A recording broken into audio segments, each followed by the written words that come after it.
bonsoir, il est 19h. Face à l'actu ce dimanche, c'est avec Robert Bapolipote. Avec notre invité, nous allons analyser et commenter quelques faits marquants de l'actualité de la semaine qui s'achève. Non sans évoquer évidemment le cas de l'UPC, l'Union des populations du Cameroun, pour lequel, vous le savez, le tribunal administratif du centre le déboute, Robert Bapolipote, sous-entendu, de sa qualité de secrétaire général. Décision qu'il conteste. Notre invité donc est par ailleurs le PCA, président du conseil d'administration de la Société de recouvrement et des créances. Avec lui, au-delà du parti, on parlera des faits d'actualité. Robert Bapolipote, bonsoir. Bonsoir.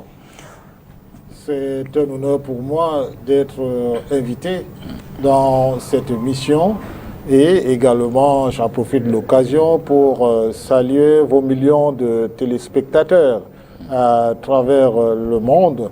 Mais permettez-moi de prime abord de signaler que je suis bel et bien le secrétaire général de l'Union des populations du Cameroun, élu le 30 septembre 2012 lors du 6e congrès ordinaire au palais de congrès de Yaoundé.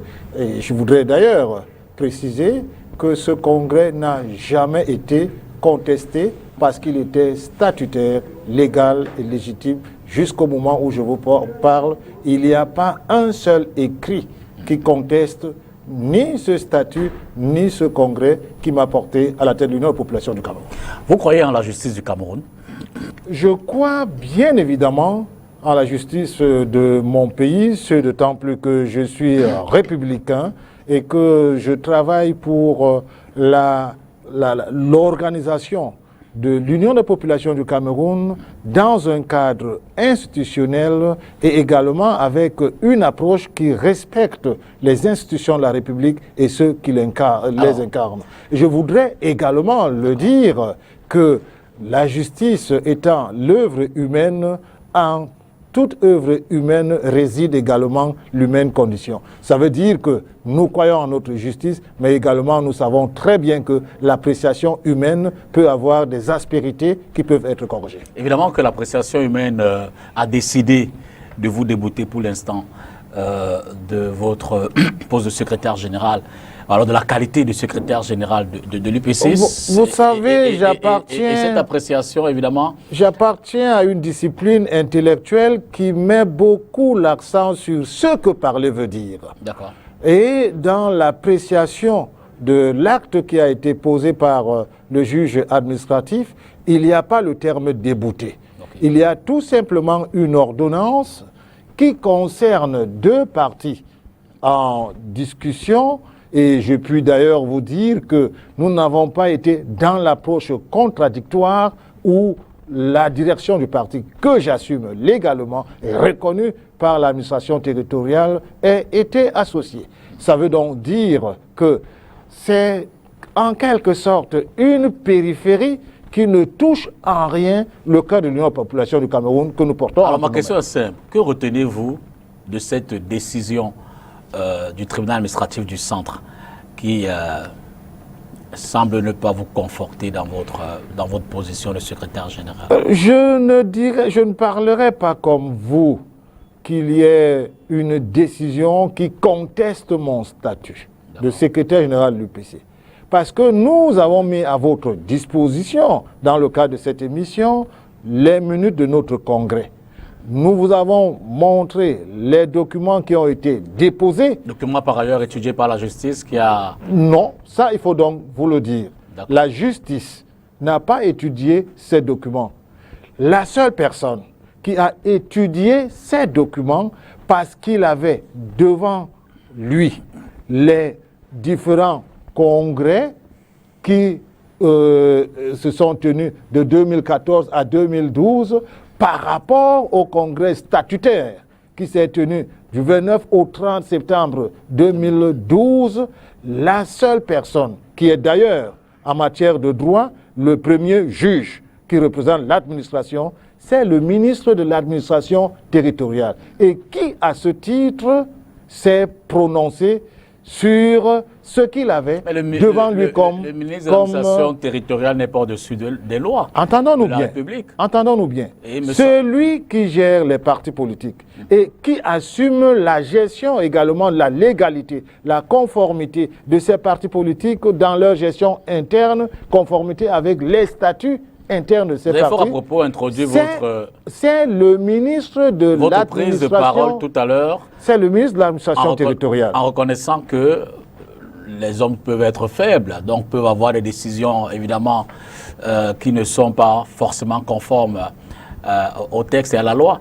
Le ministre de l'administration territoriale dont on parle, on l'a vu dans une procédure précédente, notamment avec le CPP. Oh, c'est pas la même chose. Je suis d'accord avec vous. C'est pas la même chose.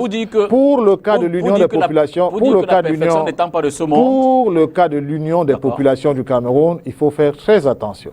Il n'y a pas eu un jugement au fond. Je ne fais pas comparaison. Il n'y a pas eu un jugement au fond. Je voulais simplement dire que celui que vous prenez le jour où on pourrait avoir un jugement au fond, on va associer la direction légale que nous représentons et nous allons verser tout ce que nous avons comme document entre les mains de la justice. L'intention n'était pas de mettre en parallèle l'affaire CPP et l'affaire UPC. C'était simplement de dire que puisque vous prenez le MINAT comme étant l'incarnation de la juste décision dans ce qui concerne l'UPC, je voulais vous rappeler que concernant d'autres affaires, le MINAT, la justice a reconnu qu'il s'était trompé, ce qui peut être le cas. Nous ne sommes pas encore à ce niveau. Parce que ici, il s'agit pour notre cas d'un ministre qui a reçu des multiples requêtes et qui a vu que tout cela pouvait impacter sur l'ordre social et a donc analysé tous les documents qu'il avait devant lui, ce d'autant plus que certains membres des directions élus de manière illégale, certains s'étaient rétractés et avaient demandé au ministre de ne pas reconnaître le congrès qui les portait à la tête de certaines directions du parti. C'est sur écrit, vous avez cela, notamment le congrès auquel vous faites allusion. Et je voudrais ici vous dire que lorsque vous regardez la chronologie de tous ces congrès, en se référant au statut de l'UPC, que ce soit le congrès 2014, qui a été convoqué par le comité provisoire qui n'est pas un organe statutaire de l'UPC, c'est d'autant plus que même les sous-préfets de Yaoundé, premiers de Yaoundé 2, avaient délivré, s'étaient opposés à la tenue, et par écrit, pour que cela ne soit pas ici la consécration de l'illégalité. Vous avez introduit un recours conformément au canon de l'UPC. Ce n'est pas une question de canon de l'UPC, c'est une approche qui consiste à faire lire le droit. Et ici, dans le cas d'espèce, je puis vous assurer que nous ne sommes nullement concernés. Parce que le congrès qui m'a porté à la tête de mon parti, où il y a eu une question idéologique, avec des grands dignitaires comme Wungli Masanga qui était scrutateur, tout s'est déroulé devant eux. Il s'agit ici, monsieur le journaliste, d'une question de mauvaise foi.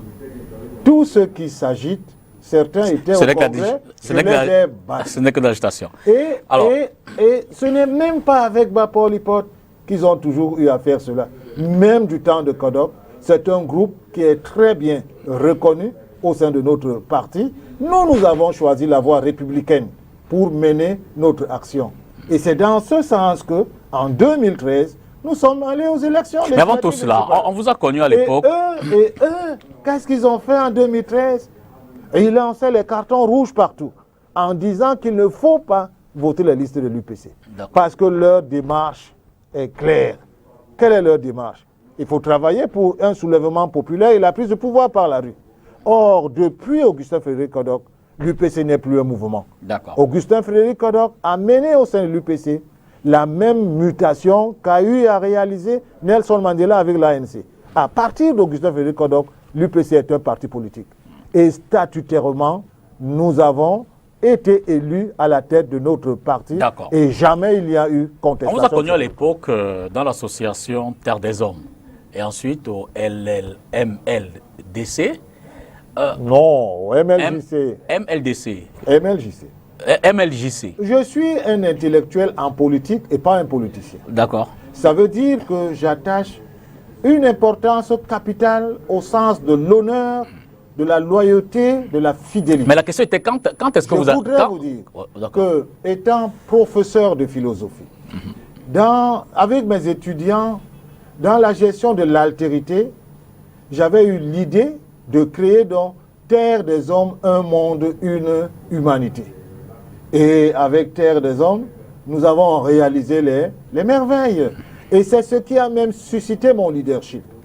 Parce que dans une sortie avec les Libyens pour mener une action concernant l'unité africaine, nous avions eu plusieurs conférences dans la ville de Douala et j'ai eu un profil haut des mains d'Edmond Kamgia. Je peux donc vous dire que c'est celui-là qui a allumé en moi la flamme du leadership. Et lorsque vous parlez du MLJC, j'étais étudiant à l'université de Yaoundé. Et j'ai grandi dans la maison de Maï Matip Théodore. Et dans les batailles internes de l'UPC, Yondo Marcel étant élu secrétaire exécutif de l'UPC, Abba Foussam étant toujours dans les contradictions internes de l'Union populaire du Cameroun, Yondo Marcel va aux élections et Maï Matip dans l'Union Ekele dit que ce jeune est bien formé pour représenter l'UPC dans le cadre d'une élection. C'est comme ça qu'en 1997, je suis tête de liste du MLJC. Le MLJC n'avait pas de cadre de parti. C'était les UPCistes. Un peu comme on parlait d'une certaine mutation là dehors aujourd'hui avec un parti politique qui a su s'organiser pour être une alternative par rapport aux batailles de l'UPC. C'est ce que le MLJC a fait en 1997. Nous étions tous, comme on l'est toujours, les militants de l'Union population du Cameroun. Et j'ai eu la chance d'être choisi par les vétérans de l'UPC d'être aux élections. Nous avons reçu le professeur Jean Baïbek ici la semaine dernière. Et selon lui, il y aurait sur la scène camerounaise 3 factions de l'UPC. Les kodokistes, les manidémistes et les fondamentalistes. Lui et les autres se réclament des voilà. Je classe en 2 groupes les républicains sous la bannière d'Augustin Frédéric Kodok et les révolutionnaires qui se trompent d'époque et de contexte de combat et qui sont restés communistes, qui troquistes dans un contexte où oui, l'appareil qu'était l'UPC, avec son statut de mouvement, regroupait tout le monde. Mais vous avez vu avec l'ANC qu'au moment où l'ANC devait devenir véritablement un parti politique, vous avez vu les Steve Biko partir de l'appareil et autres. Et l'ANC est devenu un parti politique et a accédé au pouvoir. Augustin Frédéric Kodok a réalisé cette mutation. Nous, ces dignes fils, parce que je peux l'affirmer devant vous, parmi les difficultés que j'ai, tout part d'un seul fait. Mon père, Augustin Frédéric Kodok, m'a aimé, m'a formé pour être vous faites bien de prendre l'exemple de l'ANC, mais contrairement à l'UPC dont vous réclamez, l'ANC, vous l'avez dit, a accédé au pouvoir, changement de régime, changement de système. Mais on sait par exemple que l'idéologie de l'UPC, depuis le 10 avril 1888, est opposée au pouvoir en place, notamment. Non. Et qu'elle qualifie d'ojolatistes, permettez que je termine s'il vous plaît, elle qualifie d'ojolatistes tous ceux qui, évidemment, s'en rapprochent, aussi rapprochent. Et pensez-vous pas trahir la pensée des pères fondateurs, justement, de l'UPC quand vous apportez votre soutien Moi, j'ai appris la politique pouvoir, à l'école. Quand vous soutenez le président Biya, par exemple. J'ai appris la politique à l'école. D'accord. Et la politique relève des sciences humaines. Et nous savons très bien que, lié au fait social, la politique doit être dynamique. Même si Oumyobé existait aujourd'hui, il n'allait jamais agir comme si le contexte était statique. Et je puis vous assurer une chose, l'UPCisme tel que nous conduisons cette structuration, cette organisation, cette vision politique, notre engagement qui consiste à assumer avec honneur le testament d'Augustin Frédéric Kodok inscrit dans l'alliance UPC-RDPC, ce testament-là, cette approche politique-là, n'est pas en contradiction avec l'engagement politique. Vous dites que Oumyobé vivant aujourd'hui, serait proche, par exemple, du pouvoir. Il aurait accepté de travailler avec le colon français, devenu peut-être aujourd'hui partenaire, travailler avec le régime en place, vous le dites. Il n'y a pas de colon français au Cameroun. Et je voudrais vous le dire, les yeux dans les yeux, il y a du Oumyobé dans l'action politique de Paul Biya. Comment ça? Je vous le dis, les yeux dans les yeux. Comment ça? À vous de regarder la démarche politique. Justement, j'ai du mal à voir avec mes lunettes, c'est pour ça que je demande. À vous de regarder. Vous pourriez mieux expliquer? La démarche. Le président Paul Biya serait-il serait-il proche de l'idéologie de Oumyobé? Je vous dis qu'il y a du Oumyobé dans l'approche politique de Paul Biya. Nous ne nous laissons pas embrigadés par le populisme Biya qui tend à néantiser tout ce qui est posé comme engagement politique. Lorsque vous regardez l'engagement politique de Paul Biya et que vous vous référez aux échos dans les rapports avec la communauté internationale, vous allez vous reconnaître dans l'action politique. Justement, si on retient, je vous prends un cas. Si on retient un élément de Oumyobé, c'était d'abord la libération du Cameroun par les Camerounais et pour les Camerounais. Donc, loin de toute compromission, loin de tout engagement aux côtés de ceux-là dont ils estimaient que n'était pas pour l'indépendance véritable du Cameroun. Non, je vous connais très bien et je ne peux jamais vous donner une épaisseur certaine d'une certaine naïveté.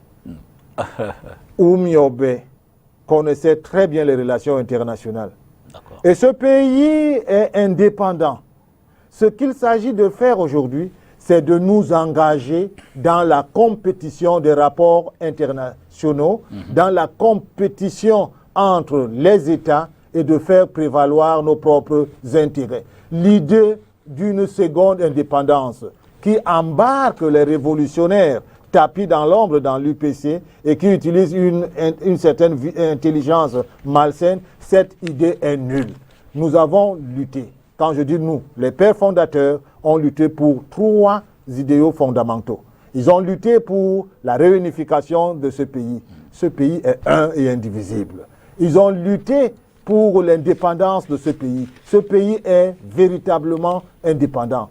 Et le 3e élément majeur qu'a utilisé Augustin Frédéric Kodok pour installer l'UPC dans les arcanes du pouvoir et même des institutions de la République, c'est l'élévation du standard de vie de nos populations. Bien évidemment, sauf si on veut être révolutionnaire à la bolchevique ou de trotskiste aujourd'hui, l'action politique de l'UPC moderne aujourd'hui s'inscrit dans le développement véritable du Cameroun.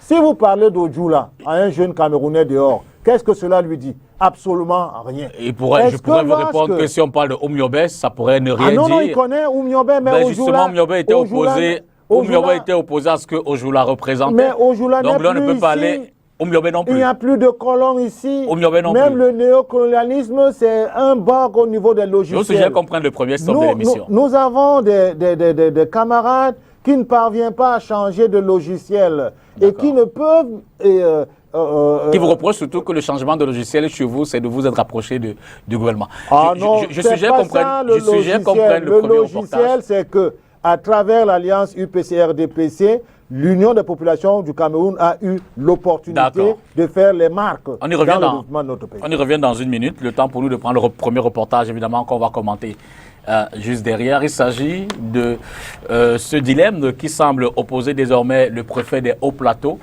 à Sa Majesté Sokudju, le chef supérieur des Mabédjou, vous le savez. Ce préfet lui reproche d'avoir tenu en son domicile une rencontre qu'il dit être une réunion politique et pour laquelle, évidemment, il lui a servi une lettre de mise en garde. Suivez plutôt. Dans sa lettre devenue virale le week-end dernier, le préfet du département des Hauts-Plateaux à l'ouest du Cameroun met en garde le roi des Bamendjou. L'autorité préfectorale Yampen Ousmane nous reproche au roi Sokudju Jean Rameau d'avoir organisé dans sa chefferie une concertation politique sans obtenir l'accord préalable de l'administration conformément à la loi. Suite à ces sorties, de nombreux acteurs politiques et de la société civile sont montés au créneau pour dénoncer l'acte préfectoral. Seulement, cet analyste des faits de société y voit une menace contre la stabilité de cet arrondissement. Vraiment, notre société est affectée d'une tension qui peut exploser à tout moment et personne ne voudrait que cela soit. Il faudrait donc une sorte de rappel à l'ordre mental dans la tête de nos gens qui doivent apprendre à être en connexion à leur peuple. Ça peut être à Bamendjou, ça peut être à Yaoundé, ça peut être à Douala. Ce type de comportements sont de nature à créer la tension parce que vous voyez, vous avez des administrateurs qui ont encore l'esprit colonial du commandement. C'est le 18 juillet que la rencontre querellée s'est tenue à la chefferie Bamendjou entre plusieurs leaders politiques et de la société civile et le chef traditionnel pour échanger sur les sujets relatifs au climat sociopolitique qui prévaut au Cameroun.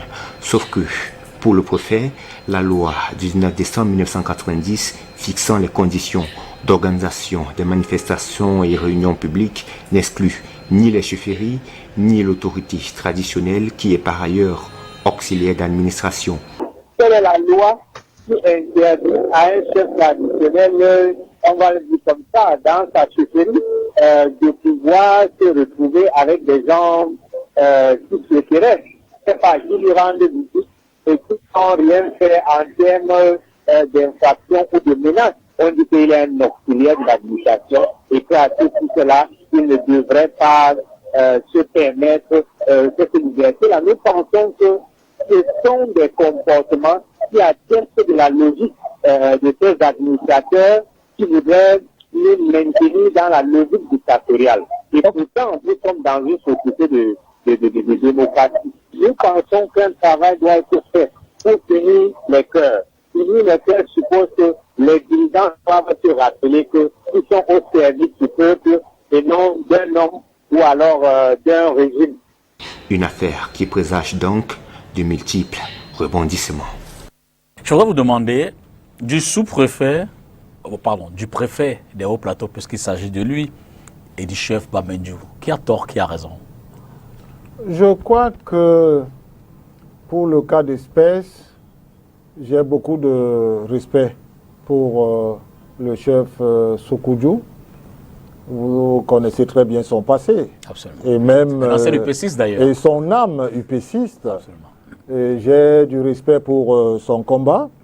Et je voudrais également dire que l'espace est républicain.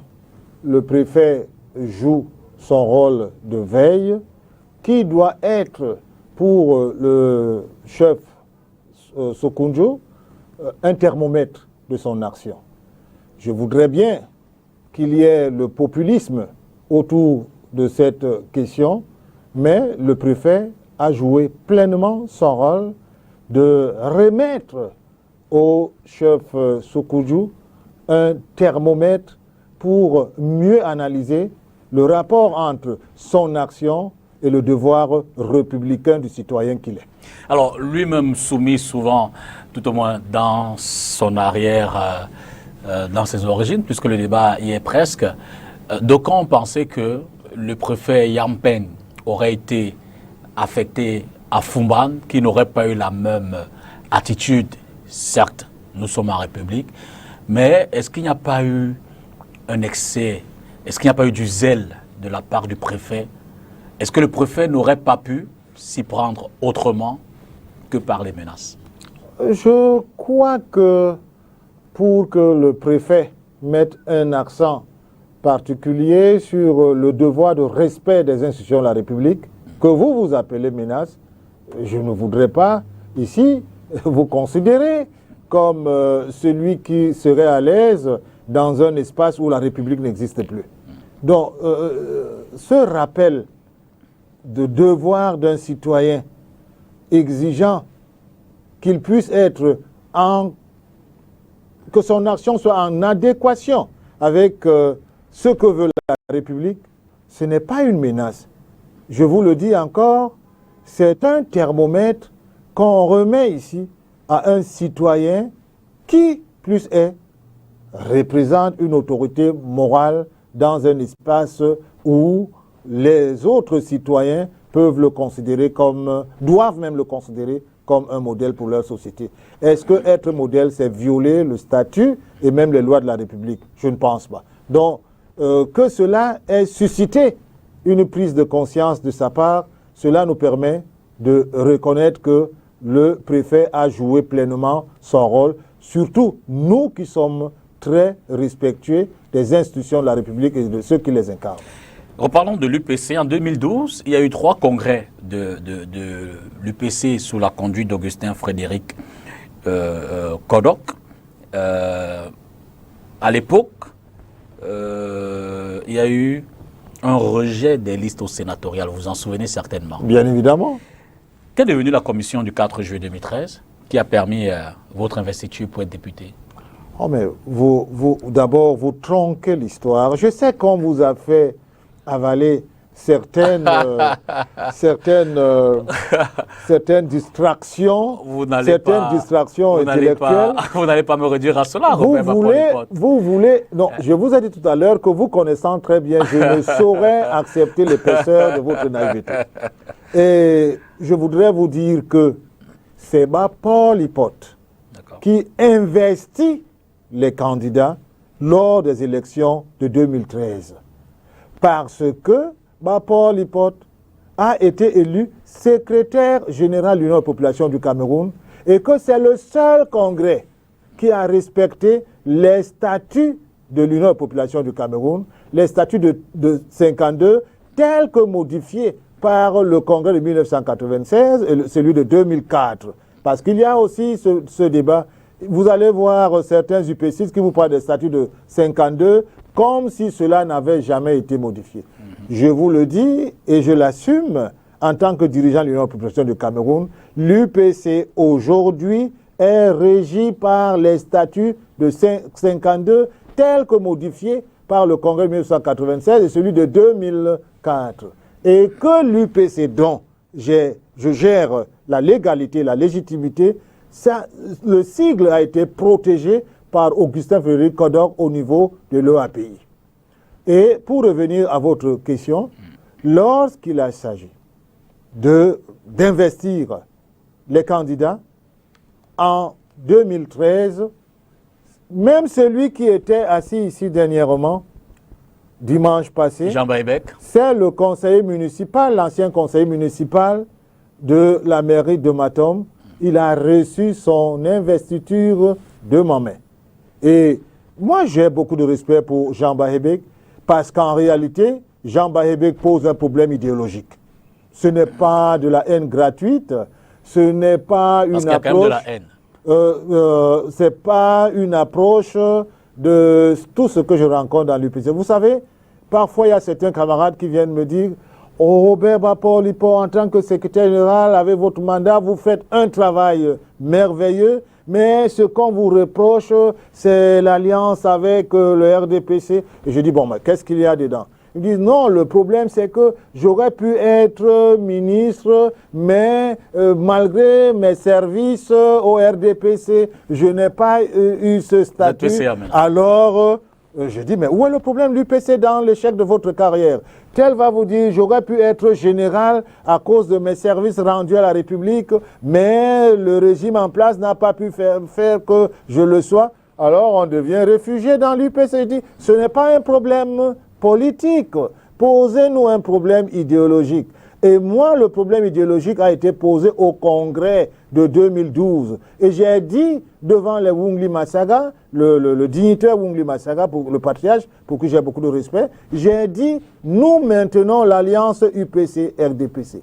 Et j'avais pour adversaire ce jour Paul-Alphonse Sopa, honorable Paul-Alphonse Sopa, pour qui j'ai également beaucoup de respect, parce que lorsque j'ai gagné les élections, il a pris le micro, il m'a félicité et il est rentré dans mon bureau comme vice-président de l'Union Population du Alors Cameroun. 2012, congrès... Donc 2012, il faut dire au peuple camerounais que lors des élections de 2013, ce que la direction que je conduis a pu donner comme effort et de reconnaissance à notre engagement, c'est que nous avons pris l'UPC. Au moment où nous sommes élus à la tête de l'UPC, l'UPC n'est pas à l'Assemblée nationale. En congrès, le 30 nous avons septembre 2012. ramené l'UPC. Nous avons ramené l'UPC à l'Assemblée nationale. Nous avons ramené l'UPC dans les mairies. Et après cela, avec l'alliance UPC-RDPC, je suis rentré dans les négociations avec notre allié, le RDPC. Et nous avons un sénateur au Sénat du Cameroun jusqu'au moment où je vous parle. Alors aujourd'hui, nous sommes en 2020. On parle d'un congrès qui s'est tenu le 30 septembre 2012. Quelle est la durée de votre mandat en tant que secrétaire général? Et là, il faut également le dire. Augustin Frédéric Kodok, dans les modifications des statuts de 96 et de 2004, le mandat de l'UPC a été aujourd'hui, c'est 5 ans. D'accord. Et à ce niveau, j'ai été élu en 2012 pour un mandat de 5 ans. Et en 2017, le comité directeur, en se référant aux actions que je mène pour l'honneur de l'UPC, parce que lorsque vous parlez même du congrès de l'UPC, vous étiez, vos caméras étaient dans la salle lorsqu'on m'a porté à la tête du parti. Vous étiez en matière d'action, vous étiez sur le terrain. Vous avez vu les monuments Oumiobe que j'ai réalisés là où Oumiobe a été assassiné à Libé-Lingoy, où il y a eu pas moins de 2000 militants et sympathisants de l'UPC, où il y a eu les chefs de partis politiques lors de l'inauguration, où il y a eu le représentant personnel du chef de l'État. Vous étiez en Môme en 2019, où j'ai érigé un monument à la mémoire d'Augustin Frédéric Kodok. Nous venons de réaliser à Équité les monuments à la mémoire des martyrs d'Équité. Nous avons déjà réalisé cela pour la mémoire de notre parti. Nous avons, à Boumiébé, au moment où je vous parle, nous sommes en train de bâtir, et nous sommes au niveau du chaînage, une maison de parti sur 375 mètres carrés. En tant que militant, c'est bien, Jugez-nous votre devoir. par les actes. Non. C'est bien votre devoir. Je voulais revenir sur cette question. Je comprends votre aspérité. En tant que secrétaire général de l'UPC, j'ai pris avec mes collaborateurs une option. Bâtir et ne pas seulement discuter d'Odjoula et rester dans des options anachroniques qui n'apportent rien à notre parti. Et je puis vous assurer que ce soit en tant que secrétaire général, ce que j'ai réalisé, que ce soit en tant que député, parce qu'en tant que député, j'ai construit 16 salles de classe en un mandat. Elimbi Diobé dit que deux Bassa ont pris l'UPCA en otage. L'UPC est-elle un parti de Bassa ou alors un parti Bassa? Moi, je puis vous assurer que la dévaluation qu'on observe aujourd'hui au niveau de la classe politique camerounaise devient une menace pour l'avenir de notre pays. Dévaluation parlant d'Elimbi Lobé. La dévaluation qu'on observe aujourd'hui au niveau de la classe politique camerounaise constitue une menace pour l'avenir de notre pays. Je vais vous prendre un exemple, et ça c'est très très délicat. Lorsqu'un peuple désespère de sa classe politique, il faut savoir qu'il y a véritablement un problème. Et en 2004, j'ai écrit un livre, Cameroun, gloire et déchéance de l'opposition. C'était une manière de démontrer que dans le contexte qui est le nôtre, le peuple camerounais est plus mature que certains leaders de notre classe politique. Je n'ai pas été éduqué à la tribalité. J'ai été éduqué avec des concepts républicains et je travaille pour mon pays. Je vais vous prendre un exemple en termes de réalisation. Et puis on prend le deuxième reportage. En 2006, j'ai offert à l'université de Boya, transporté depuis les États-Unis, 28 500 livres. Je ne dis pas 2000, je dis 28 500 livres à la bibliothèque de l'université de Boya. Vous pouvez aller là-bas, vous allez trouver tout cela. D'accord. Est-ce que c'est un Bassa qui agissait par là? C'est un républicain. D'accord. Je suggère qu'on prenne donc cet autre reportage qui revient largement sur la 4e année de détention chez Fadi provisoire de Amadou Vamoulke. Vous savez, l'ancien directeur général de la CRTV est incarcéré à la prison centrale, à la prison de Kondengui, c'est à Yaoundé, depuis 4 ans. Et ce, sans véritablement que son jugement n'ait commencé. Reporters sans frontières et bien d'autres organisations défenseurs des droits de l'homme s'en offusquent et interpellent le gouvernement camerounais. On suit tout cela dans ce reportage. 29 juillet 2016, Amadou Vamoulke, alors directeur général de l'Office de radio-télévision du Cameroun CRTV, est arrêté à son domicile à Yaoundé, un mois seulement après avoir été limogé de l'entreprise. Il est ensuite envoyé à la prison centrale de Kondengui. Le tribunal criminel spécial lui reproche d'avoir détourné près de 3 milliards de francs CFA dans le cadre de la redevance audiovisuelle lorsqu'il était à la tête de la CRTV. Le mercredi 29 juillet 2020 marque la 4e année de détention d'Amadou Vamoulke. 4 ans de prison sans jugement, comme le rappelle le quotidien Le Jour dans sa parution de ce 30 juillet. En 2019, Reporters sans frontières saisit le groupe de travail des Nations Unies pour que le journaliste retrouve sa liberté. L'Union de la presse francophone et même les organisations de défense des droits de l'homme lancent des appels similaires, mais jusqu'à présent, l'ancien DG de la CRTV, âgé de 70 ans aujourd'hui, reste maintenu en détention préventive à Kondengui. Le procès a été renvoyé plus d'une 30aine de fois, tout comme les demandes de mise en liberté provisoire ont été rejetées. Ce qui amène le groupe de travail des Nations Unies à juger arbitraire et grave les violations du droit à un procès équitable dans cette affaire. Situation que vit aujourd'hui l'ancien directeur général de la CRTV, Amadou Vamoulke. Vous savez, généralement, je n'aime pas me prononcer sur ce qui a un rapport avec mes sentiments. Parce que pour le cas d'espèce, c'est un membre de ma famille. D'accord. Et ma petite fille est d'ailleurs Massa et c'est sa petite fille.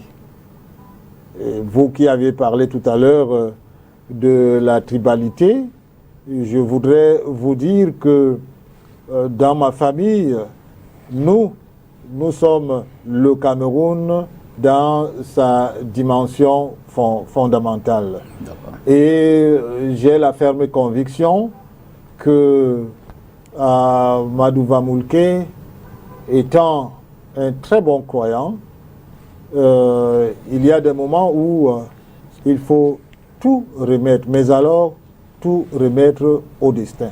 Et lorsqu'on croit au destin, on sait qu'il y a toujours ce qu'on appelle la ruse de l'histoire. Mais dans votre partenariat ou alors amitié politique avec le RDPC, est-ce que vous ne posez pas ces problématiques de dire que vraiment, pour certaines questions, pour certaines affaires, il faut de la célérité, on a le sentiment effectivement que, c'est le sentiment que beaucoup ont, que c'est une opération finalement politique, dont l'ambition au départ était peut-être sereine, elle était positive, puisque tout le monde a dénoncé ou continue de dénoncer la corruption, les détournements, mais il y a quand même des cas, des personnalités, des individus qui semblent susciter des grincements de dents au regard de la façon dont les procès, plus d'une centaine de séances, d'audiences déjà convoquées pour lui, mais toujours un statu quo. Ce qui peut être une menace pour notre pays, c'est de se référer toujours à tout le monde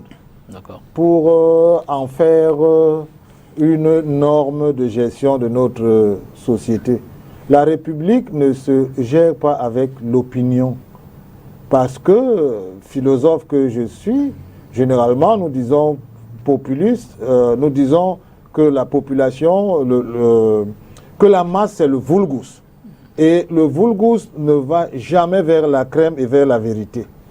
Et faisons confiance à notre justice qui, généralement, arrive toujours à innocenter ceux qui ont été peut-être victimes d'une certaine, peut-être mauvaise lecture d'un contexte ou d'un élément pour le cas d'espèce.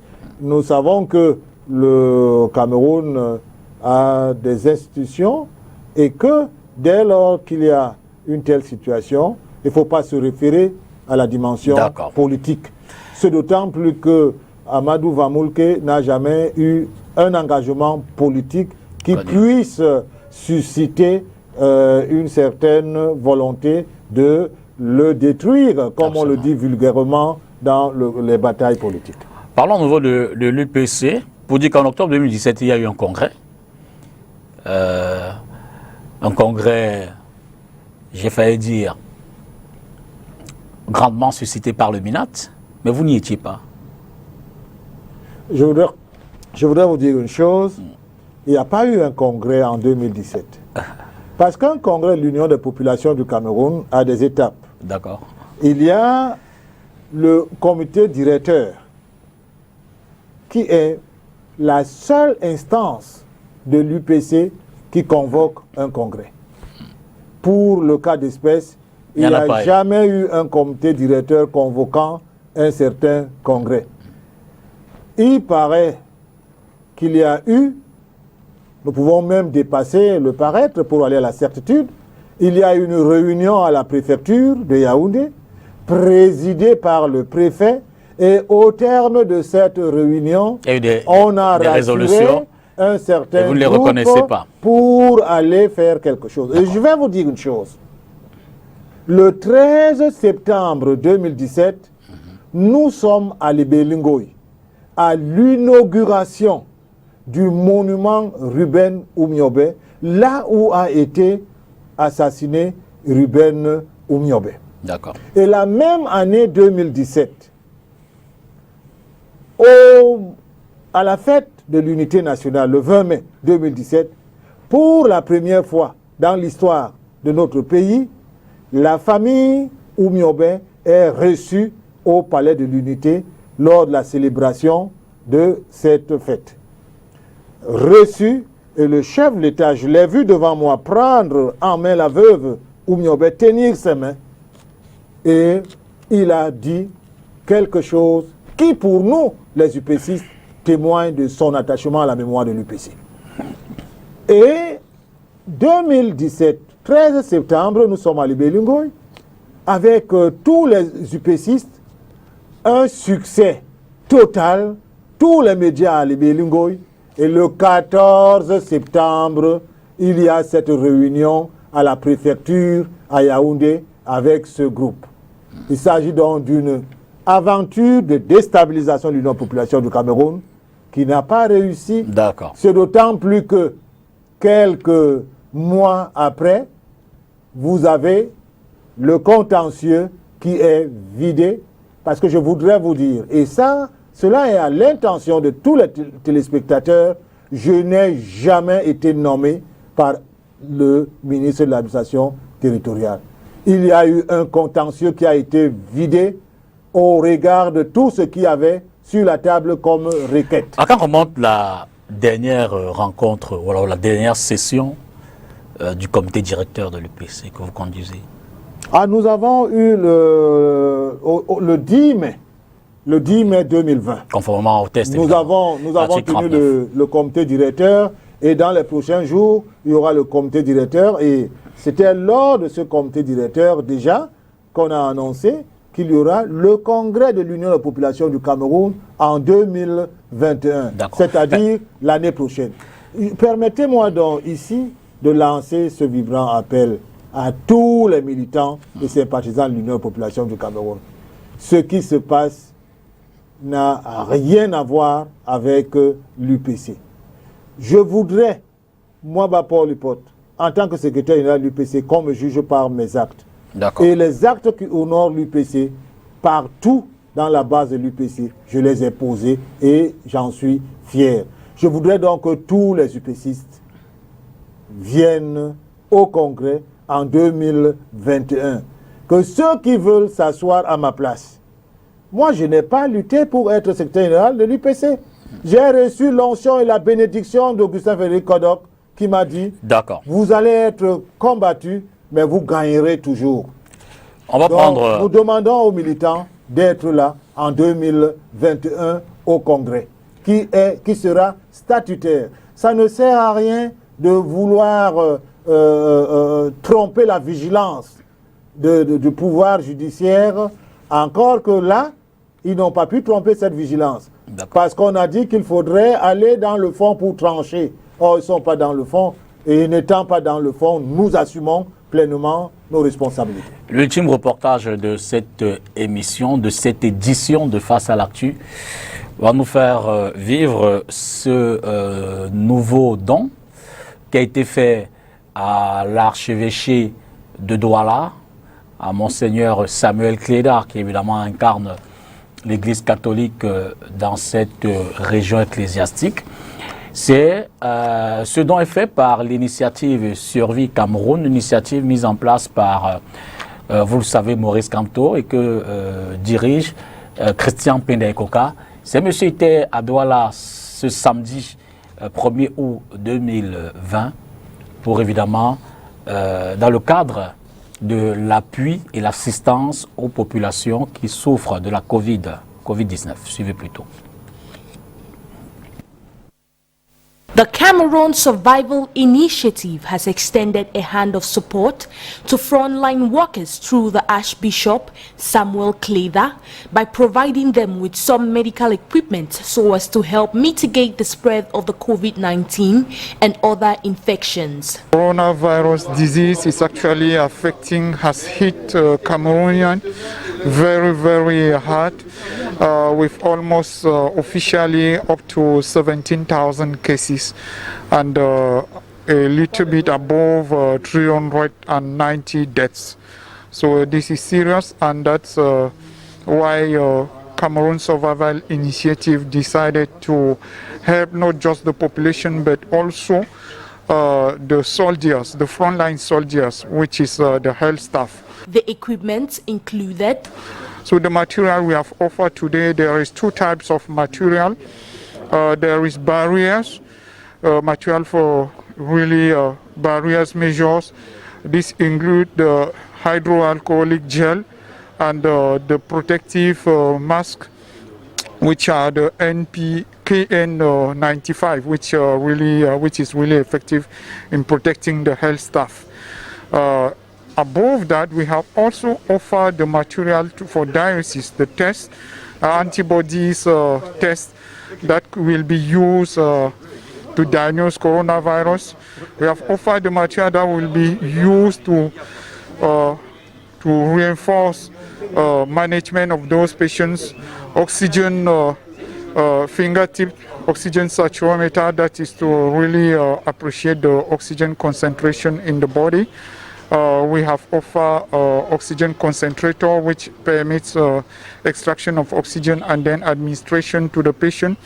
We have offered electrocardiograph, which permits the recording of the electrical activity of the heart, because as you know, our national protocol has medications, and some of those medications might have some undesired effects in patients who have cardiac disease. So it's good to do electrocardiograms before starting those treatment. The Archbishop praised the efforts of this group while promising amicable distribution. Très heureux de vous accueillir pour la deuxième fois.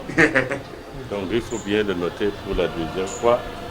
Vous nous avez déjà présenté. I'm happy to welcome you all for the second time. You already offered us medical equipment. which were used in the fight against the COVID-19.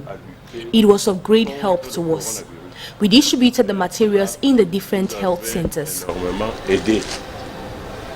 Nous avons pu distribuer ce matériel dans nos formations sanitaires. These equipments are not only meant for medical staff, but will also go a long way in equipping and upgrading medical facilities.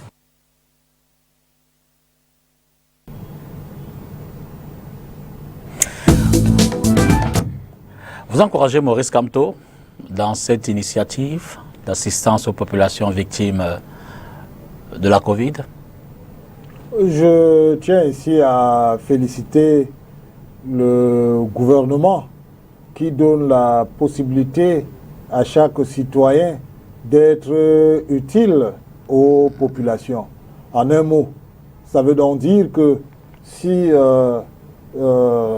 cette action a pu être menée, c'est grâce au gouvernement. Cela veut tout simplement dire que nous ne sommes pas dans une dictature, comme on le dit généralement. Vous direz que c'est grâce au gouvernement? Et qu'il faille tout simplement respecter les institutions de la République, parce que, qu'on le veuille ou pas, ce qu'on retiendra du président Paul Biya, c'est qu'il a fait du Cameroun un espace de liberté. Vous savez bien dans quel contexte cette initiative a été prise. Maurice Kamto estime qu'il y a nécessité de fait, qu'il fallait absolument... Vous avez le sentiment que le président a failli dans cette mission-là? Non, je voudrais vous dire une chose. La politique de l'événementiel a plombé la force de l'opposition au Cameroun. Vous dites que Maurice Kamto fait de l'événementiel? Je vous dis que la politique de l'événementiel a plombé l'action politique des partis de l'opposition au Cameroun.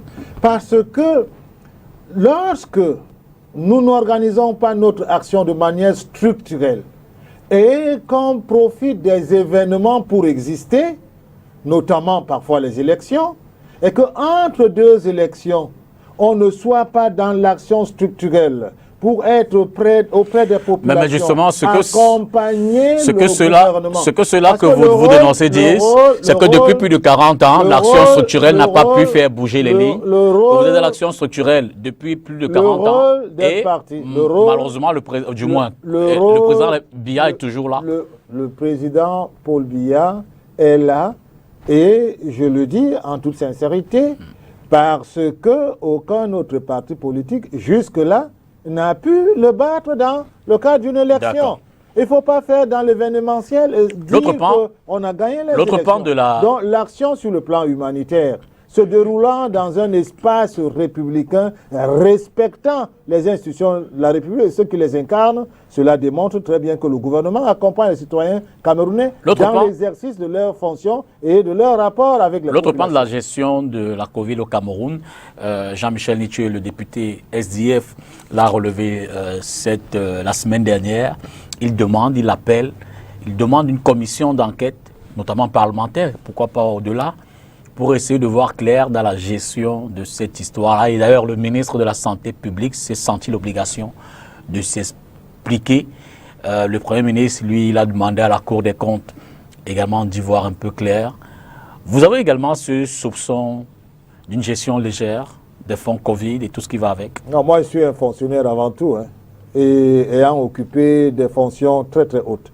J'ai été conseiller technique d'Augustin Frédéric Kodok. Je peux même dire que sous Augustin Frédéric Kodok, avec la confiance qu'il avait en moi, j'ai été ministre. Je peux le dire aujourd'hui.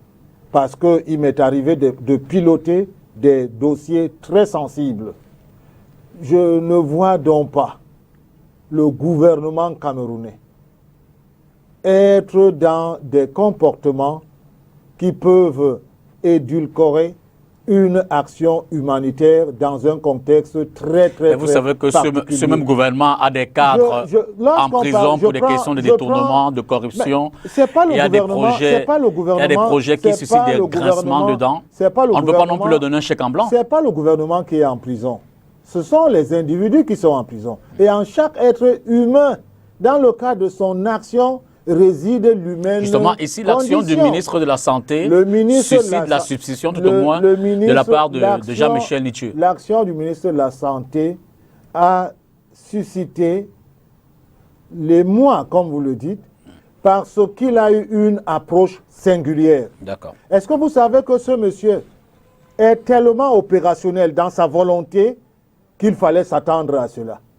Moi, je vais vous dire une chose. Tous les députés qui ont sollicité un appui en matériel pour être auprès des populations, un papier ne fait pas 72 heures dans le bureau du ministre de la Santé.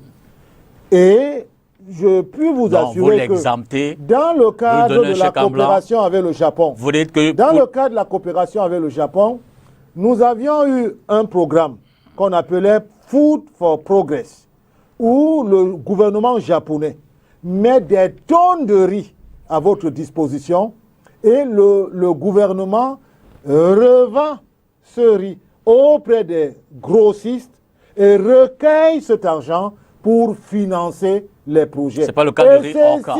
S'il vous plaît. Et ceci dans la convention avec le gouvernement japonais. Vous voyez donc que lorsqu'on rentre dans le populisme et qu'on dise, ça je ne peux pas vérifier, et qu'on dise qu'on a vu le riz de telle entreprise chez un grossiste, je vous dis déjà les formes de convention. Donc, mais ce n'est pas avec la rue qu'on va gérer l'État. Vous qui n'êtes pas dans le populisme, vous donnez, pas avec la rue un chèque en blanc l'État. à Malachi Manaouda sur la gestion des fonds Covid. Vous dites rien à cirer, tout va bien? Je vous dis, le rôle peut-être d'un député, c'est d'être républicain, de saisir le gouvernement pour un éclairage sur une zone d'ombre qu'on imaginerait. D'accord. Mais je suis désolé de voir parfois qu'on rentre dans le populisme au point où on en fasse sa boussole d'action. Et c'est ce que l'UPC appelle l'événementiel.